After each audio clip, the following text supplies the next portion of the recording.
Actually kasi may inaayos ako sa swing ko, eh. So, yun lang yung focus ko muna. Actually, nahihirapan ako sa greens today kasi parang sobrang firm niya. So, kailangan i-replace mo lang yung bola mo kung saan ka puwedeng makapar or birdie. So, yun lang. Placing lang ng ball today.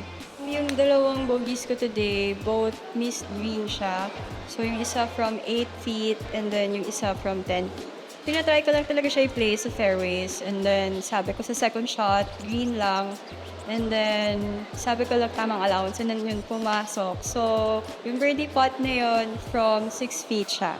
Same game plan lang. Actually kasi may inayos ako sa swing ko, eh. So, yun lang yung focus ko muna para ma-familiarize ko lang yung palo ko. And then, ayun, same lang talaga yung going into this week. Goal ko lang talaga is to focus lang sa process ng game ko. Hindi ko muna iniisip yung results. So, kung ano lang yung kailangan kong gawin, yun lang yung gagawin ko.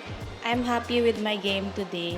I really didn't expect na I'll finish 1 under. And sa hole number 6, yung drive ko is in the fairway. Tapos, pag play safe ko, tumama siya sa blue stick. Tapos, muntik ng ma-hazard. Pero na-recover ko naman siya. And then, nabugi lang ako doon. Yung goal ko lang is to follow my game plan na kung saan mas maganda ilagay yung bola. And hindi ko siya talaga hinapol yung pin. I just place it on the good side lang. Just have fun. Like, nothing to expect lang. Yung game ko lang yung gusto kong mag-improve. I would like to thank ICTSI, Caliraya, Cam Fortis, my family, and Tito Boyet. Thank you.